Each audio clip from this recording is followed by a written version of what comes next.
are the best Yu-Gi-Oh decks in the entire game. The 2023 Yu-Gi-Oh ban list has completely shaken things up, and today, not only will I be ranking some of the most popular strategies from highest to lowest, I'll also be giving you information on why these decks are good or not. And of course, big dog, as you already know, if you like these type of videos, go ahead and like and subscribe, but also post down below in the comment section to appease those algorithm gods.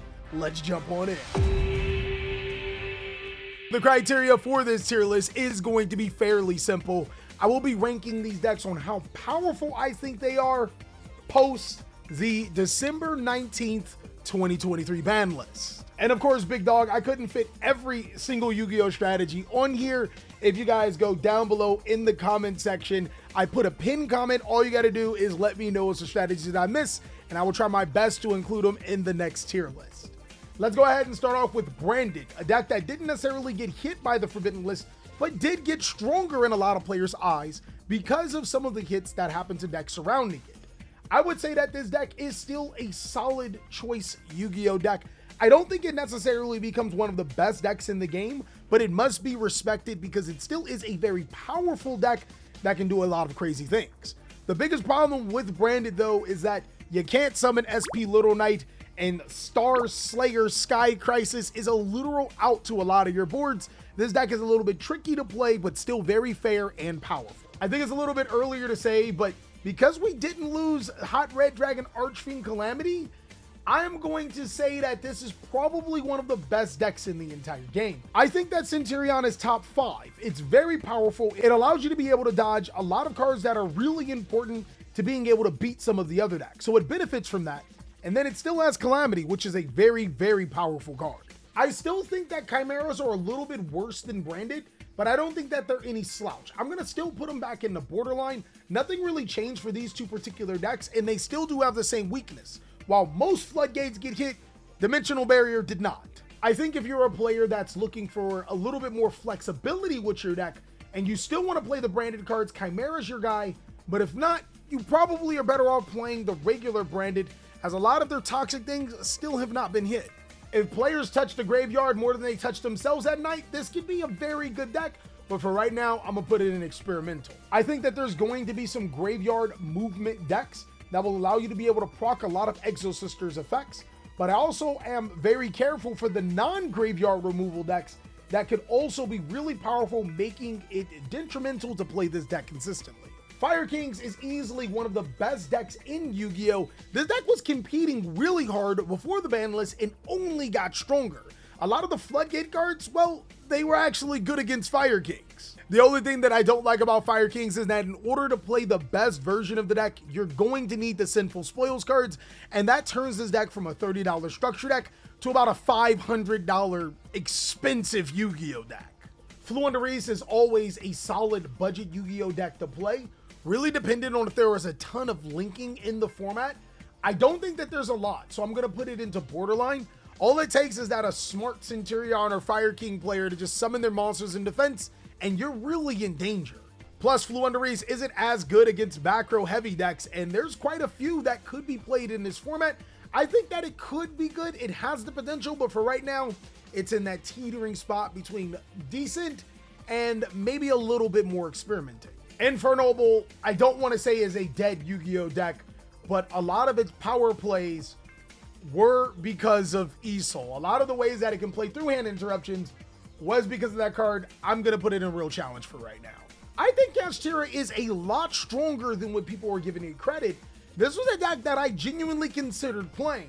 Now, you would probably still consider it rogue, but it does have the accomplishments to be considered a solid choice Yu-Gi-Oh deck.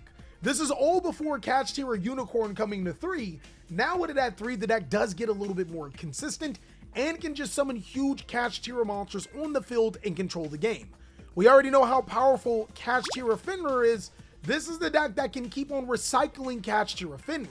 Kashtira can be pretty powerful on its own or possibly mixed with other Yu-Gi-Oh strategies, just like how Labyrinth might be the best Unchained deck in Yu-Gi-Oh! Not only did Labyrinth not get hit, the Labyrinth Unchained variant also didn't get hit, and there's a card called Transaction Rollback that's coming out next month that could make this easily the best deck in Yu-Gi-Oh!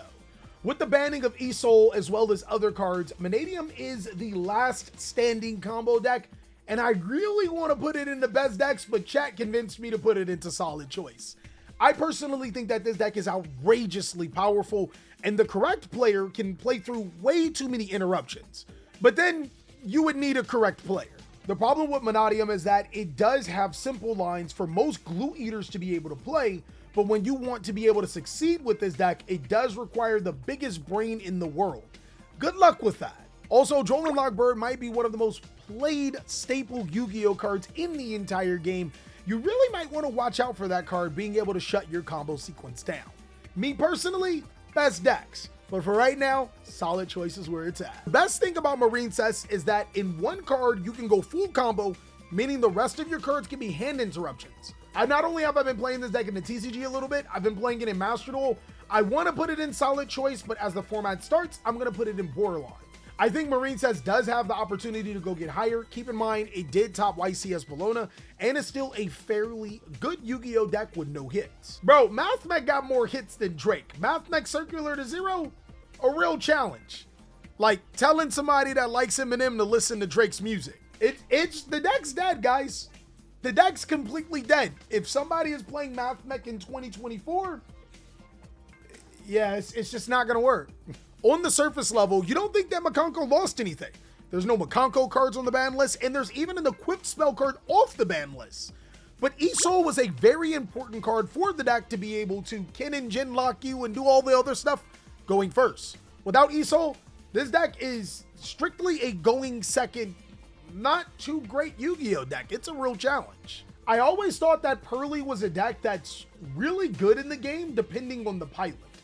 But Pearly caught a stray that nobody's seen coming with Pearly Sleepy Memory to 2.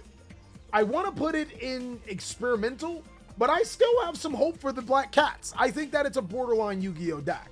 The last time Pearly got hit was Pearly Delicious Memory to 1, and that actually proved to be beneficial because the deck was still really good. Obviously, Konami sees some type of potential inside of this Yu-Gi-Oh strategy to still hit it, so it must still be good, right? Or am I coping? Rescue Ace did lose 2 cards on the ban list. The first one was Isol Two Tails of the Noble Knight. This card does affect getting Rescue Ace Airlifter a little bit more consistently on the follow-up, as well as some other cool plays. But then there's also Rescue Ace Airlift. Obviously, the bigger of the two are the in-engine hit. Losing your Rescue Ace Airlifter does suck, but overall, I still think that this is one of the best decks in the entire game. Just now, a little bit more reliant on that Sinful Spoils engine. Rescue Ace still has the potential to do all of the combos just about, and still has consistency pieces. The only problem with it is that the deck automatically is hands down must play on the Diabell Star engine, so it's expensive. And to add insult to injury, the deck's follow-up isn't as strong. Rika lost both its Link 1s. That's crazy, my friend. There is still combos with the deck. Like, they exist. I just don't think it's worth playing. A lot of players are saying with the new World Chalice cards that dragons get a ton better. I don't think they do. I would still put them in borderline. It's going to be really dependent on how many light and dark decks are in the format. That's where the bestial monsters can really eat.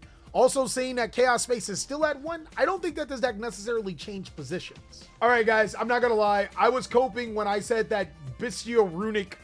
I got lost in the sauce, guys. This deck's not good. I've seen it at the regionals. We've seen it at events. It's just not good at all. It's actually crazy bad unless you genuinely know what you're doing. I'm going to put in an experimental. If there was a lot of back row heavy decks, I think it's a lot better. But right now, it seems like it's a lot of mid-range. And if you destroy our cards, we're going to punish you. Solomon Grade is in a peculiar spot. It has some really cool boards, but its win condition was Gozen Match or Wairu of the Warlords. Been giving your opponent a Solomon Great monster. Yeah. If we ever get into a format where Nibiru the Primal Being is good, which, hint, it just might be, having your inboard as a Nibiru Primal Being token is kind of crazy in modern Yu-Gi-Oh! Easily, hands down, Marine Cess is the best Cyburst Yu-Gi-Oh! Deck right now. And I love to be able to follow the cyber strategies, but there's a clear hierarchy. Sword Soul didn't necessarily get better. It technically got worse. With cards like Mind Control at 3 and Snatch Steal, You absolutely can't risk making long Yuan. You have to make better on the floor. And the boards that this deck makes is kind of power crap. I'm going to put it in experimental. Incredibly easy to be able to break this deck's board, and there's not really much else going for it. I'm going to put Tearlament in experimental because there was a couple of people in chat saying that I may have missed a couple of things. He had me when he was like, a Jito and Kelbeck band does hit the consistency a little bit, but it doesn't stop the deck. But then he lost me when he said he wanted to play El Shaddai Winda. That's not going to work. It doesn't change the fact that this deck needs to be able to send a mass amount of cards from the deck to the graveyard. And when you don't have ways to send 5 and 10 cards off the deck to your graveyard consistently, this is a deck that will struggle. I'm going to put it in experimental. Out of all the decks that got hit, Unchained got the most unfair hit. Losing Unchained Shavara did nothing to Labyrinth, but did everything to Unchained.